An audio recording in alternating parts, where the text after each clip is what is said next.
Hello, welcome to this webinar on professional development with focus on learning and development function.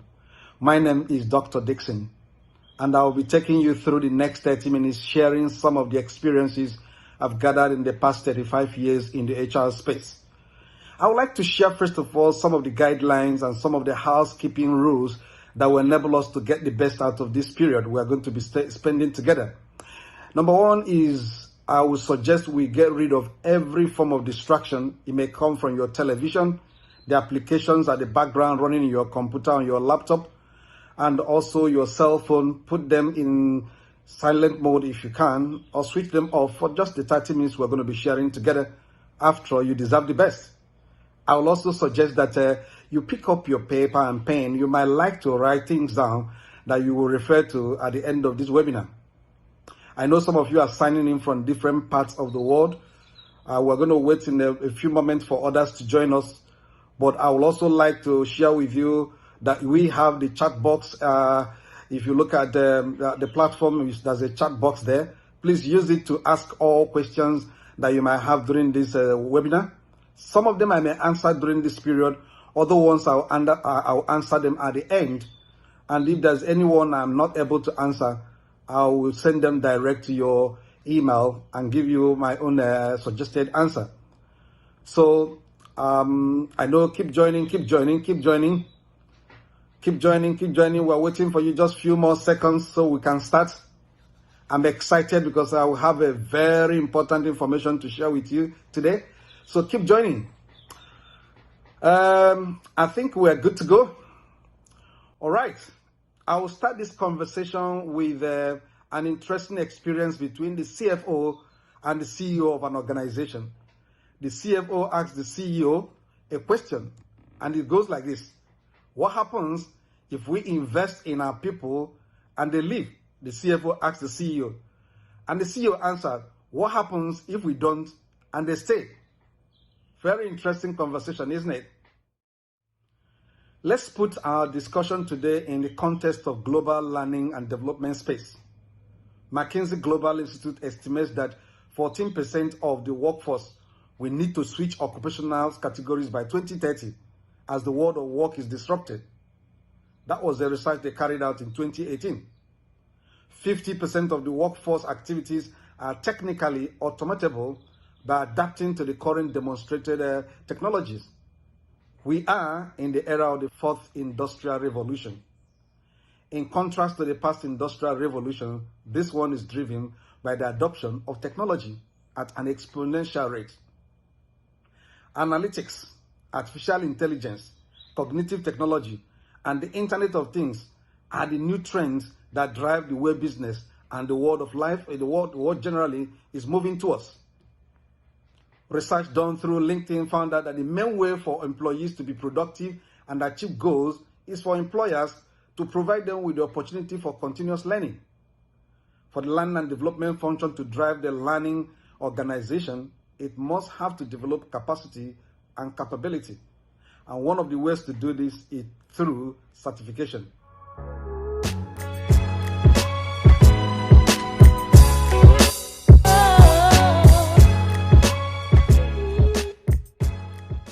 Development based in the United States concludes that organizations are more competitive, agile, engaged, and even perform better when knowledge is constantly and freely shared. In a current survey of around 830 organizations, it was found out that organizations with a learning culture were some of the best performers. They are also found to be attracting the best talents or employees, and they have the highest level of customer satisfaction. In its 20th CEO survey, PwC found out that 77% of the CEO interviewed see the availability of key skills as the biggest challenge to their business. 59% of surveyed organizations are ready to increase their budget in the coming years. From the survey, 82% of the executives support the learning and development function. Why learning and development certification, many of you may ask? There's numerous benefits of being certified as a learning and development professional. First and foremost, it increases your efficiency on the job. What you know makes you to be known. Again, it builds professional credibility for you by making you a global recognized professional in learning and development. Another benefit is that it's actually being valued by employers when their employees are certified and qualified. It boosts also your career progression. Another way of looking at it is also it expands your knowledge and skill. We are going to be dealing with latest topic in learning and development, which includes the new learning methodologies, the digitization of the learning and development function, the introduction of the artificial intelligence, Internet of Things, machine learning. Actually, the learning you are going to get from this certification is going to get your foot in the door in the new areas. It will help you to gain a competitive advantage also, a differentiator against the competition. If you are like me, it will increase your learning and earning potential. So as you certify, you improve your learning and you improve your earning potential. The scope of this certification is 5 days intensive program comprising of 5 modules. I will take some time now to take you through each of these modules and what they contain. Module 1 deals with strategic learning and development principles, processes, and application. Module 2 talks about your competency framework and competency-based training need analysis. An interesting topic. I'm going to be dealing with them now in a few seconds. Module 3 is going to be looking at training evaluation and skill audit, the principle and the processes, detail. Module 4 is an interesting topic. It has to do with introduction to the new learning model, the transformational learning and development. Very contemporary, something new in learning and development space. And the 5th and final module will be digital transformation in people management, artificial intelligence, and the automation of the HR function. Whoa, it's going to be a loaded 5 days. And at the end of it, the 5th day, we're also going to be doing some examination. That is going to be the certification quiz that will enable us know whether you've learned well enough to be certified as a learning and development practitioner. I will take some time now to go deeper into each of the modules to share with you in a more detail what each of the modules will contain. It starts first of all with the introduction and contextualization module, which is a pre-module. We're going to be looking at the changing world of work. The work environment is changing drastically by the influence of the multi-generational workforce and technology. We're talking about the VUCA world, V-U-C-A. What does that mean? How does that impact us as human resource professionals? We're going to be looking at trends that shape the workplace today and the future workplace tomorrow. What are the trends going forward? What are we going to be seeing in the workplace? We're going to be also looking at the interesting characteristics of the different industrial revolution.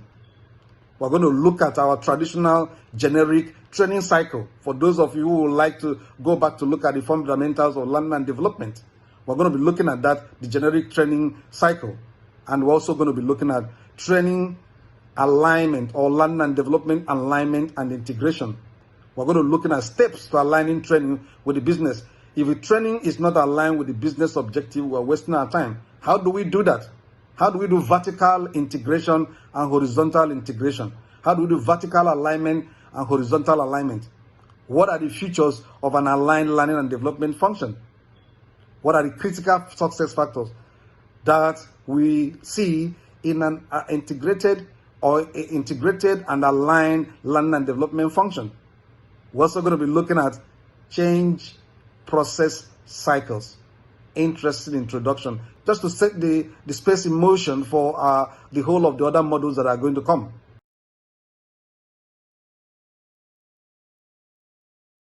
All right, in module 1, we're going to be looking at strategic learning and development principle the processes and applications. You will be interested to know that we're going to be looking at strategic learning and development, the aim and the definition. We're going to be looking also at strategic learning and development, the processes. Another interesting topic that you will like to learn in this particular model 1 is the 70-20 learning model. That's a contemporary model that you don't want to miss. What is 20%? What is 70%? What is 10%? We're also going to be looking at the strategic imperative of learning and development, the success factors of strategic learning and development, and the model of structuring your learning and development function. How is your learning and development department structured currently? We're going to look at different options we can use in structuring our learning and development. We're also going to look at simplifying the strategic learning and development framework. Model 1 will also look at the learning organization maturity model, the enterprise learning framework, learning business maturity model. We're going to be looking at success factors for the transformation of training or learning and development to strategic learning solution. We're going to look at also improved recommendations and the Addie Model, ADDIE. What is Addie Model? We're going to be dealing with Addie Model. Some of you may have known it, but we're going to look at it in a more critical way in this particular model. We're also going to be looking at the critical success factors for good assessment. That will be model 1 for you. What would we be looking at in model 2? We're going to be looking at competency framework and competency-based training need analysis. We're going to be looking at the definition of competency. Today, many professionals are throwing the word competency around. We're going to look at the various definitions of competency. We're going to be looking at competency and HR framework. We're going to be looking at what are competencies actually. Why competencies? We're going to look at the model of competencies. Also steps in developing the competency model. Interesting. How do you develop your competency model? We're going to touch the competency dictionary, the element of a good model. And we're going to be looking at the TNA objectives and the various levels of TNA. In looking at the TNA process, we're going to be looking at various steps in the TNA process, the situational and problem analysis, envisioning the desired state, identifying the TNA methods. We're going to be looking at data collection, reaching and sharing and presenting your TNA finding. And we're also going to conclude this model by compilation and implementation of the plan of action in model 2. Loaded, isn't it? Great. Model 3 will be one of the key topics or models or focus of learning and development. A little bit technical, the skill audit, the training evaluation, principles and process. This is one of the most difficult aspects of learning and development function. We're going to see how we can break it down and make it simple for practitioners. We're going to look at skill auditing overview, origin of that word audit. Where did that word audit originate? How did it originate? We're going to define the purpose and outcome of skill audit. What is the purpose and outcome when you are embarking on a skill audit? We're going to be looking at VIP of skill audit. What is the VIP of skill audit? We're going to be looking at the top 2020 skills, the skills we're going to be seeing in organization in this year 2020 and beyond. We're going to be looking at best practice criteria in skill auditing. Also to be covered is fundamentals of skill auditing, strategic imperative of skill auditing, and the key benefits of skill auditing. We are going to be looking at the cost of skill audit, effect of not conducting a valid skill audit, the pros and the cons, competency and measuring competency, techniques and approaches to a skill audit, evidence-based skill audit process, training evaluation. We're going to be looking at Kirkpatrick's 4 levels and Phillips models of training evaluation. We're going to be looking at levels of learning evaluation. We're going to be defining the return on investment of learning, the formula and how to apply and get the right return on investment for learning. We're going to be looking at the phases for learning return on investment. We're also going to be looking at the high impact learning organization. I know you are looking forward to this model also. We're going to be dealing with a lot of new topics in Module 4. That's where the meat is. Very interesting contemporary topics. It's all about introduction to the new learning models, the transformational learning and development. The topics we're going to be covering includes information explosion in the world of work today, modern technologies and how it is changing jobs in the workplace, the new ways of learning. What are those new ways of learning? We would like to explore them in this model. Question is, what is wrong with the traditional classroom learning? We'll be interested in looking at what is wrong with our traditional classroom learning. We're also going to be dealing with e-learning. There's so much that is being talked about the e-learning. Why e-learning and why not e-learning? An interesting area you would not like to miss. Features of modern workplace learning. What are those features, characteristics of modern day learning or modern workplace learning? We're going to be looking at learning and development and its own relationship with the business. If our learning and development strategy is not aligned with the business strategy, we are wasting our time and wasting the organization's time. There must be alignment between what we are doing in learning and development and what the business is focusing on. We also want to look at role of the strategic learning advisor. Who is the strategic learning advisor and what are that particular person's role? We're going to be looking at the skill of a strategic learning advisor. Very important. The new role of learning and development will be covered. How we learn in the modern workplace. The question is, how do we learn in the modern workplace? We will find out during this model. Do we need LMS in the modern workplace? What is LMS? How do we use LMS? Is it necessary we use it for learning and development? We will find out. There's a lot of views concerning the LMS and its role in learning and development function today. We're also going to look at the new paradigm for corporate learning in the flow of work. Interesting, isn't it? How do we succeed in the future state of the learning and development function? That will be an interesting area for us to explore in Module 4. Another area will be the future of the learning and development function. What is the future of learning and development function? I guess it's as good as mine that the Module 4 we're going to be dealing with is fully loaded.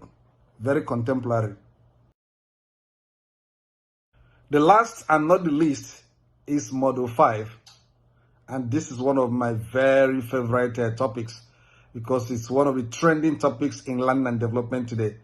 It has to do with digital transformation in people management space, artificial intelligence, automation of human resource function, Internet of Things, machine learning. How does that impact learning and development function? Some of the areas we're going to be covering in Module 5 will be the future of job in the fourth industrial revolution. What would the future of job be? Jobs that we're having today in the workplace, what would their future be in this fourth industrial revolution? And also as we move into the fifth industrial revolution. What is artificial intelligence? The word artificial intelligence is being used very frequently today among professionals, especially HR. We're also going to be looking at history of artificial intelligence. We want to know the origin. How did this word artificial intelligence start and when did it actually start? One of the areas also to cover is artificial intelligence in operation in human resources or people management function. How is artificial intelligence transforming the workplace? We're going to look at that. The chatbots in the workplace. Some of you might have discovered that when you're looking for information from websites, you will be chatting, or you are chatting with somebody on the other side of the website to get some information. Actually, the person responds to you. But some of the times, those responses you're getting are not coming from a human being, but artificial human being called the chatbots. We're going to look at the role of the chatbots today. We're also going to be looking at where does artificial intelligence fit in human resources. What role is artificial intelligence playing in recruitment? Wow. We're also going to be talking about business case for artificial intelligence in learning and development function. We're not done with Module 5. Really a busy day. Where will the budget leave, or where will the budget be for artificial intelligence in 2020? I know you are doing your annual operating plan, and it will be good for you to know exactly what the trend is concerning budgeting for artificial intelligence. What are the benefits of this artificial intelligence in the first place? Because so many people may not even know the benefit while embark in adopting artificial intelligence in the way we manage people. We're going to share some of the statistics of artificial intelligence and how it's impacting workplace today. We're also going to be looking at artificial intelligence in our daily work life. How does artificial intelligence, affect our daily work life? From the time we get up from bed and go to work and do our job and come back to our homes. What are the roles artificial intelligence is playing at these different times of the day? We're also going to look at important question people are asking today. That question is, will artificial intelligence take over the job that is currently being done by human beings? I don't have all the answers, but there's nothing to fear. We're going to find out during this particular period in Module 5. Artificial intelligence at the age of the 5th industrial revolution. How does that play out? We're also going to look at HR trends. How will it matter most as artificial intelligence in the workplace begins to take its place? Remember, it's a certification program. So on that 5th day, we're still going to do the final item will be our examination. We're going to do our certification examination so that we know whether you are ready to be certified or not. You can see that the 5 days of this particular program, they are all fully loaded. Each day is fully loaded. It's going to be an interactive session. There's going to be a group discussion. There's going to be role plays. There's going to be, group assignments. We are going to be having an interactive time. It's not going to be lectures. It's going to be fun. We're going to be sharing together. You're going to bring up your idea, and I'm also going to share some idea I have already with you. I know you are looking forward to this certification. And this time is the time for organization to plan, for the way to develop their employees. Make sure you use this particular learning and development certification as part of your development effort for 2020 and beyond. I'm looking forward to seeing you. Remember, my name is Dr. Dixon. I'm here to make you succeed in learning and coaching. Thank you so much. See you soon. All of the questions you sent to me through the chat, I can see them. Some of them I wouldn't have all the time to answer them now. But trust me, those of them I couldn't answer during this webinar, I'm going to answer them and send them direct to your email.